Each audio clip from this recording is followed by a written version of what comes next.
అయినా ఈరోజు ముఖ్యమంత్రి గారు పిలుపు మేరకు మళ్ళీ వారిని చేరుకోగలిగారని చెప్పేసి చాలా ఆనందపడుతున్నానండి. పడ్డాం కూడా మొత్తం మా కుటుంబం అంతా కూడా నన్ను అభిమానించే వాళ్ళందరూ కూడా చాలా ఆనందపడ్డారండి.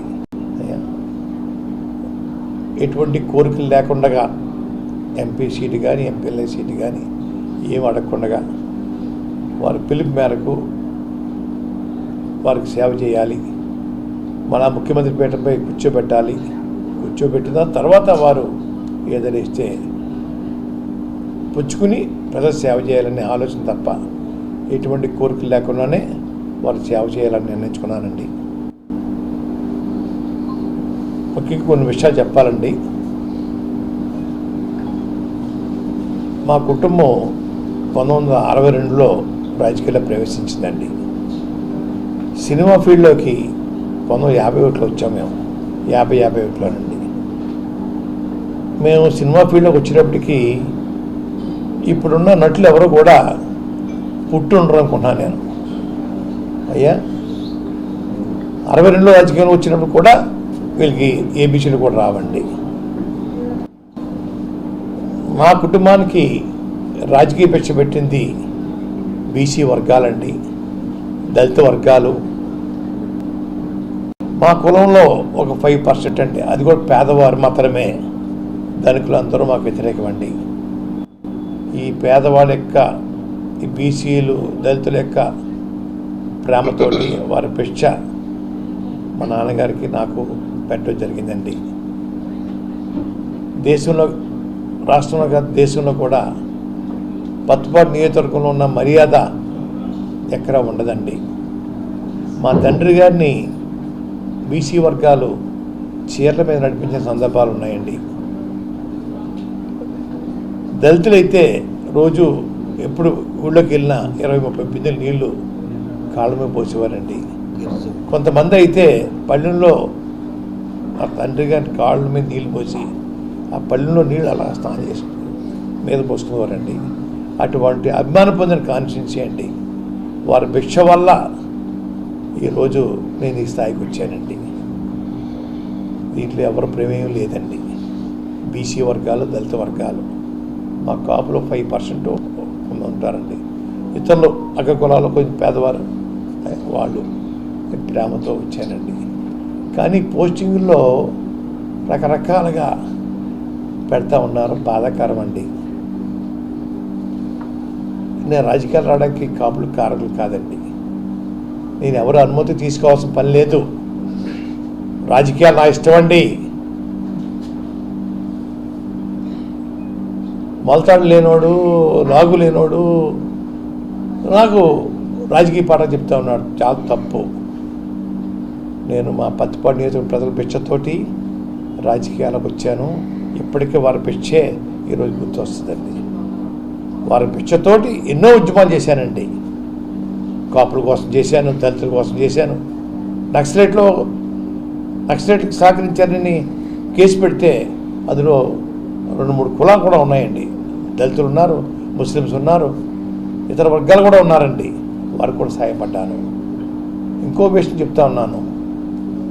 మండలం ఎన్నికలు వచ్చేయండి, ఎల్లప్పుడు మండలం ఓసీ అయిందండి. బీసీ వర్గాల దత్తులు గారు గెలిపించానండి. 10,000 మెజార్టీతో గెలిపించాను. అలాగే రెండోసారి మళ్ళీ ఓసీ అయిందండి. దళితుల్ని ఓసీలో మండపెట్టం చేశాను. ఇంకొకసారి సర్పంచ్ పదవి ఓసీ వస్తే బీసీ వర్గాన్ని గెలిపించానండి.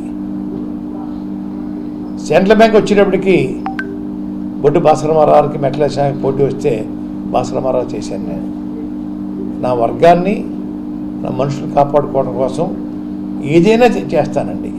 అక్కడ కులం కాదని అక్కడ నా వర్గం ముఖ్యం. రకరకాల పోస్టింగ్లు పెడతా ఉన్నారు, తెలియక పెడతా ఉన్నారు. వారు సినిమాలో హీరో అవ్వచ్చండి, రాజకీయాల హీరో అని. అంత పెద్ద హీరో కాబట్టి చిన్న హీరోని, వాళ్ళు పెద్ద హీరోలు అవ్వచ్చు. ముఖ్యమంత్రి గారి దగ్గర ఎందుకు వెళ్తున్నాడు, మా నాయకుడి దగ్గర ఎందుకు రాలేదు అని కామెంట్స్ పెడతా ఉన్నారు. ముఖ్యమంత్రి గారు కుటుంబంకి ఒక చరిత్ర ఉంది. వాళ్ళ తండ్రి గారు రాజశేఖర రెడ్డి గారండి ఎమ్మెల్యే, ఎంపీ, మంత్రి, ముఖ్యమంత్రి చేశారు. జగన్మోహన్ రెడ్డి గారు ఎమ్మెల్యే, ఎంపీ, ముఖ్యమంత్రి చేస్తూ ఉన్నారు. వారు పెద్దను పంపించారండి. మిథున్ రెడ్డి గారిని, కాకినాడ ఎమ్మెల్యే చంద్రశేఖర్ రెడ్డి గారిని, కాకినాడ ఎమ్మెల్యే గీత గారిని, మాజీ మంత్రి ప్రెసిడెంట్, పార్టీ ప్రెసిడెంట్ కన్నబాబు గారిని పెద్దలు పంపించి నన్ను పార్టీలోకి ఆహ్వానించారండి. నేను సంతోషంగా అంగీకరించాను. వస్తాను, వెళ్ళానండి. ఆదాకి వెళ్తున్నారు కదా, మా దగ్గర ఎందుకు రాలంటున్నారు. మీరు ఏంటి పొడుగు ఏంటండి ఇందులోని? ఆయన సినిమా ఫీల్డ్ గొప్పవాడితే అవ్వచ్చు, రాజకీయాల్లో నేను గొప్పవాడిని. గతంలో చంద్రబాబు నాయుడు గారండి లోక్సభ స్పీకరు బాలయ్య గారిని, అసెంబ్లీ స్పీకర్ రామకృష్ణ గారిని, ప్లానింగ్ బోర్డు వైస్ చైర్మన్ బొడ్డు భాస్కరరావుని పంపించి నన్ను ఆహ్వానించారు. చంద్రబాబు నాయుడు దగ్గరికి వెళ్ళానండి. రాజకీయంలో ఆయన పండిపోయి ఉన్నాడు.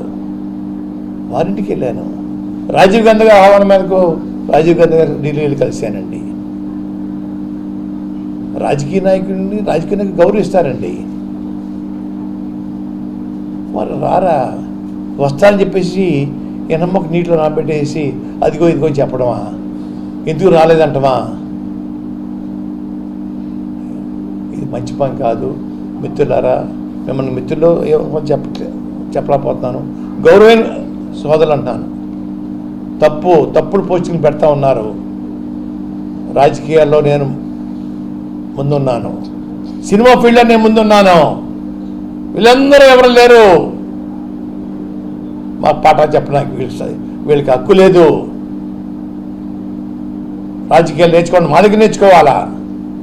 ఇంకో విషయం చెప్తానండి. ఆ రోజుల్లో మా తాతగారు కర్నూలు మున్సిపల్ ట్రైనింగ్ అయ్యేది ఐఏఎస్ ఆఫీసర్లకండి. ప్రతి ఐఏఎస్ ఆఫీసరు మా తండ్రి గారు, మా తాతగారి దగ్గర ట్రైనింగ్ వచ్చిన సందర్భం ఉన్నాయండి. ఒక సీనియర్ ఐఏఎస్ ఆఫీసర్ చెప్పాడు, మీ తాతగారి పేరు ఈ ట్రైనింగ్ లిస్ట్లో ఫస్ట్ పేరు ఉందండి, మీకు ఎంతో మీకు గౌరవం అని చెప్పారండి. అటువంటి చరిత్ర గల కుటుంబమా. ఏదో వారి వల్ల నేను ఎమ్మెల్యే అయిపోయాను, వారి దయతో మంత్రి అయిపోయి చెప్పి రాస్తా ఉన్నారు. తప్పు నాన్న, తప్పు. మీకు తెలియక రాస్తున్నారు, తప్పు. ఆపండి పోస్టింగ్లు. ఎప్పటికి కూడా చెప్పుకుంటాను, నా రక్తం ఎర్రగా ఉన్నంత కాలం మా రాజకీయ భిక్ష పెట్టింది మా పత్తిపాటి ప్రధానికి చెప్పుకుంటాను. ఎవరి భిక్ష కాదు, వారి భిక్షతోటి ఉద్యమాలు చేసాము. ఎప్పుడు ఏ ఉద్యమం చేసినా కూడా